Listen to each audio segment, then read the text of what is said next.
जो कुछ भी इधर उधर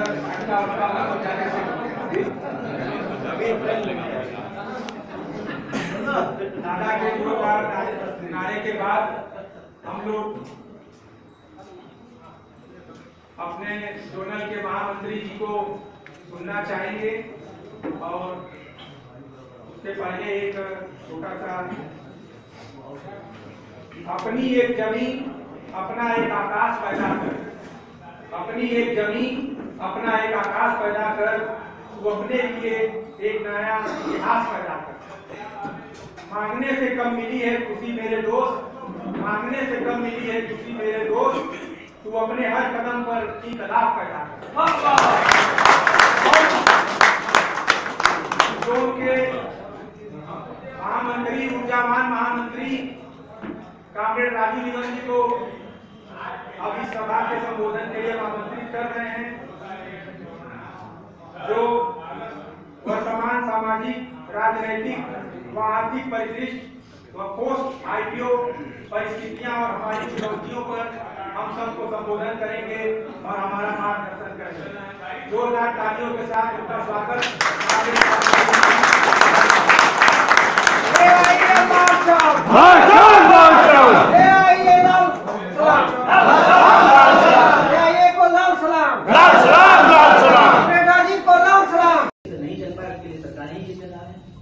लेकिन अस्पताल भी बने, गवर्नमेंट इंस्टीट्यूशन बने, तमाम इंस्टीट्यूशन बने और पेंशन भी बने।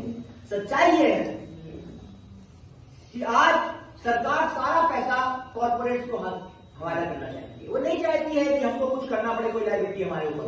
मार्केट ड्रिवन इकोनॉमी, और मार्केट ड्रिवन इकोनॉमी हिंदुस्तान की जैसी जो डेमोग्राफी है उसमें सस्टेनेबल नहीं है, चाहे वो मनमोहन जी सोचते रहे हो और चाहे निर्मला आंटी। ताई कहने में थोड़ा सा प्यार से लगता है ना, मुझे प्यार नहीं आ रहा आंटी नंबर में यहां पर अपना सैक्रिफाइस कर सुमंत जैसे लोग ट्रेड यूनियन का काम कर रहे हैं, कि जो फेलो है लेकिन सोचते हैं कि इस मूवमेंट में कौन काम करेगा, हम काम नहीं करेंगे तो कौन काम करेगा, और अगर कोई काम नहीं करेगा तो क्या होगा मूवमेंट का। ऐसे लोग यहाँ पर हैं, इसलिए शायद वो खतरे हमारे पास देर से हैं, वहीं पूरी ईमानदारी से काम कर रहे हैं। शेषनाथ राय इतनी फिलोसॉफी जानते हैं जितनी समझदारी शायद हम लोग के अंदर नहीं है, लेकिन अपना सारा जीवन संगठन को दे रहे। बहुत सारे ऐसे लोग हैं। नारायण दादा, देखना पड़ेगा कि क्या हो रहा है, आपने चिंतन नहीं किया और ये प्रॉब्लम हुई। बहुत सारे इंस्टीट्यूशन आज इसीलिए तबाह हो गए कि हमने कभी भी इस चीज पे ध्यान नहीं दिया कि आसपास क्या हो रहा है। जब ऑल इंडिया इंश्योरेंस इम्प्लाई हमने, मतलब वो लोग नहीं जो स्ट्रगल में है, वो लोग जो स्ट्रगल में नहीं है, स्ट्रगल से दूर है, मैं उनकी बात कर रहा हूं। जब बीएसएनएल को खराब किया जा रहा था, हम चिल्ला रहे थे कि 4G का लाइसेंस बीएसएनएल को नहीं दिया जा रहा, कर दिया गया।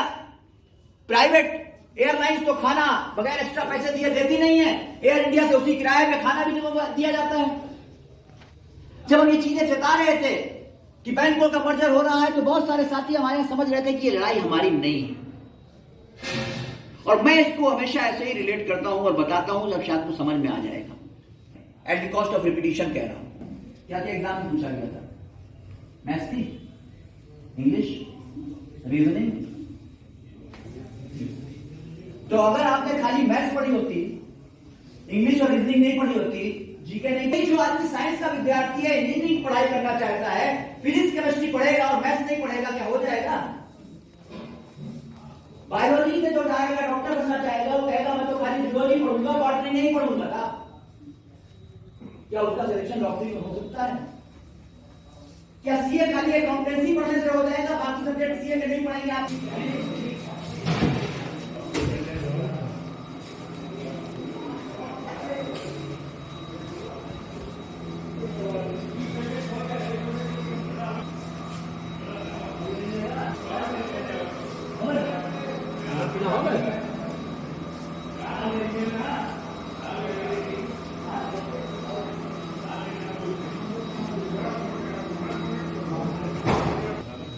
पहले यूनिवर्सिटी बैठक हुआ, हमने सोचा यूनिवर्सिटी बैठक, फिर पूरे स्टूडेंट कॉम बैठक हो गया, फिर मौलाना आजाद स्कॉलरशिप भी ले दी गई।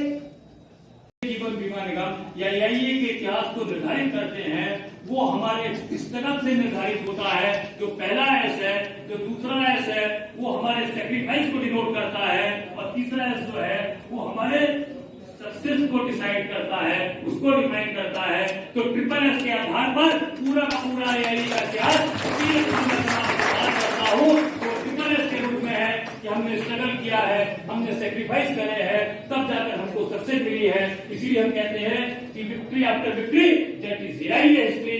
एआई का इतिहास जो है सफलताओं का इतिहास है। हमने 51 से लेके 2022 के बीच में तमाम जो रिजल्ट हासिल किए हैं, तमाम जो सुविधाएं हासिल करी है, वो सारे के सारे हमने अपने संघर्षों और बलिदानों से हासिल। जीवन बीमा निगम का जो नंबर ऑफ पॉलिसीज बढ़ रहा है, उसमें अच्छी सेवा प्रदान करने के लिए जो और अतिरिक्त कार्रवाई की आवश्यकता है, उसकी भर्ती सुनिश्चित होनी चाहिए। न केवल क्लास 6 की कैडर में होनी चाहिए, बल्कि क्लास 2 कैडर में भी स्थायी तौर पर कर्मचारियों की भर्ती होनी चाहिए। हमारा सपना है क्या कि 1 अगस्त 2022 से जो हमारा ग्रेड रिवीजन ड्यू हुआ है, अभी हम सवाल करेंगे, पूछे 40% का हमने फिर से एक ड्राफ्ट चार्ट और डिमांड पेश किया है। वर्किंग कमेटी ने उसको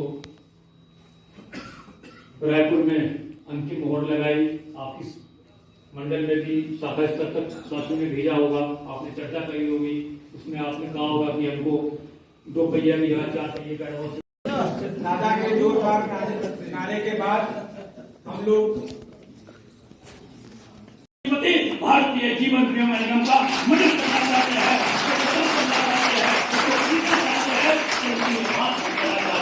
कि पहले पक्षों में हमने इसको शानदार संस्था बनाया है। उसकी रक्षा करने का भी हमारा शानदार इतिहास रहा है, क्योंकि हमने इसको पैदा करा है।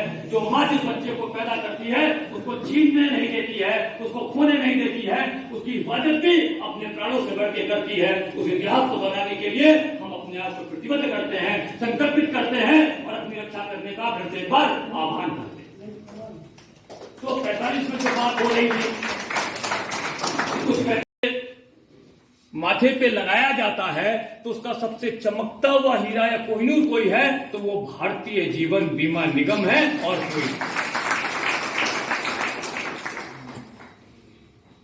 ये भी चर्चा हम आपके साथ करेंगे कि all India insurance supplies association,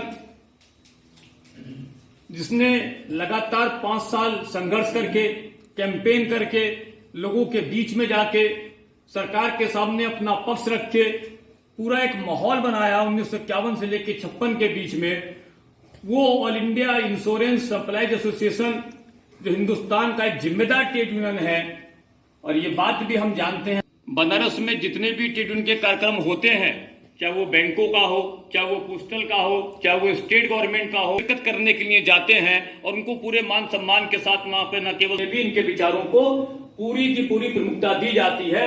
तो ऑल इंडिया इंश्योरेंस एसोसिएशन न केवल भारतीय जीवन बीमा निगम के कर्मचारियों का प्रतिनिधित्व कर रहा है, उनका नेतृत्व कर रहा है, मजदूर वर्ग की विचारधारा मूवमेंट को भी आगे बढ़ाने में या उसका नेतृत्व करते हैं।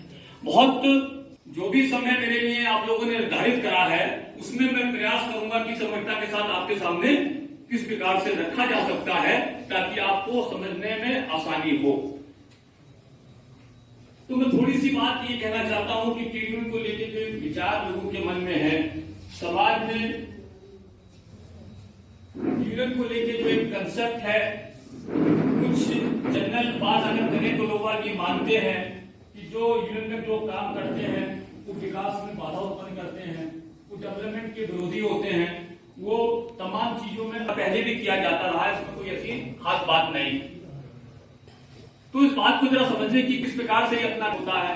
और ऐसे जिसने 1951 संघर्ष करके भारतीय जीवन बीमा निगम को जन्म दिया, उसको लाने के लिए हमने किन किन संघर्षों के पड़ाव को पार किया है, कौन कौन सी लड़ाइयां लड़ी हैं, किस प्रकार से हिंदुस्तान की सरकार। भारतीय जीवन बीमा निगम रिक्रूटमेंट का मतलब यह है कि हिंदुस्तान में कुछ बेरोजगारी कम होनी चाहिए।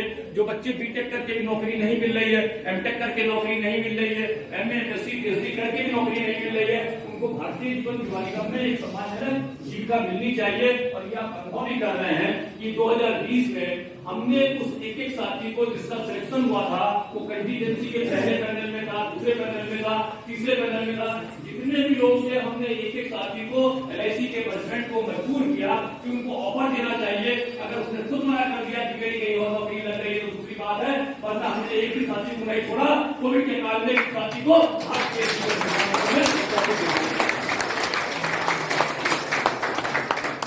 तो थोड़ा सा चर्चा मैं करना चाहता हूं ट्रेड यूनियन मूवमेंट की, कि जिस प्रकार से किसी भी सामाजिक आंदोलन की जो पूरी की पूरी व्यवस्था है वो देश के इतिहास में दर्ज होती है, उसी प्रकार से ट्रेड यूनियन मूवमेंट वो खुद भी एक सामाजिक आंदोलन है, उसकी भी पूरी की पूरे इतिहास वहां के किसी भी देश के इतिहास में दर्ज होता है। और चूंकि ट्रेड यूनियन समाज का एक हिस्सा होता है तो वो समाज को प्रभावित भी करता है और वो समाज से प्रभावित भी होता है। तो हिंदुस्तान का जो ट्रेड यूनियन मूवमेंट है वो भी कोई अलग दुनिया का ट्रेड यूनियन मूवमेंट नहीं है, वो भी सोसाइटी से सोसाइटी को गवर्न करने का प्रयास भी करता है। अगर कुल प्रांतीय ट्रेड मूवमेंट का फॉर्मेशन स्टार्ट हुआ और पूंजीवादी व्यवस्था जो है वो लगभग 400 वर्ष पुरानी है, इसका मतलब ये नहीं है कि पूरी दुनिया में दोस्तों ये है ट्रेड यूनियन वर्कशॉप जो BDIA मंडल संगठन जो LIC वाराणसी मंडल का सशक्त यूनियन है के नेतृत्व में आयोजन हो रहा। कॉमरेड संजू शर्मा जो अध्यक्ष है उत्तर प्रदेश उत्तराखंड MC के वो संबोधित कर रहे हैं। स्थान LIC मंडल कार्यालय परिसर स्पोर्ट्स क्लब वाराणसी।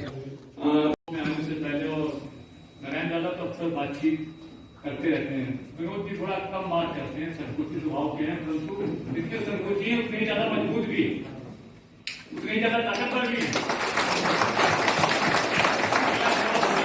हमसे वो पैगाम बदलना है, अभी कहाँ आराम बना है, अभी तो मीलों चलना है, उम्मीदों का सूरज लाकर चांद जगाना है, सपनों का खुशहाली का। बात ये है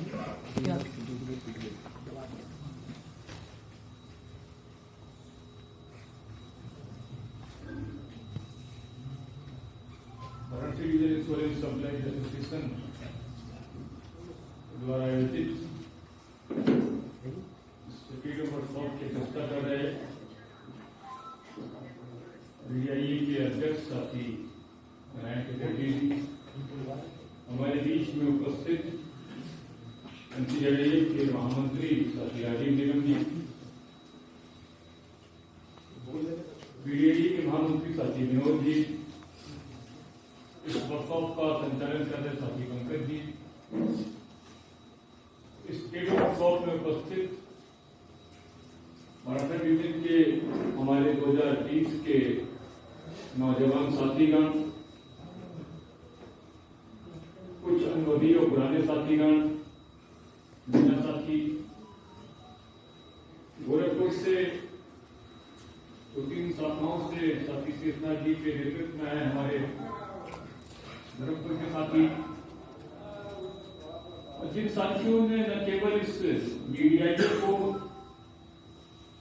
जड़ें जमाते हुए मजबूती के इस शिखर तक पहुंचाया, NCAA को मजबूत किया, और जिस ऑल इंडिया इंश्योरेंस सप्लाईशन के इतिहास के विषय में मैं आपसे बात करना चाहता हूं, उसके जड़ों को मजबूत करने वाले हमारे पुराने और अनुभवी पैदल साथीगण जो बड़ी संख्या में आज पैदल डे के इस मौके पर हमारे बीच में उपस्थित हैं, हम आप सबका अभिनंदन करते हैं, आपका स्वागत करते हैं, और आपके साथ मिलते हुए हमें अपार खुशी का अनुभव भी हुआ। इससे पहले कि मैं जो विषय मेरे सामने रखे गए हैं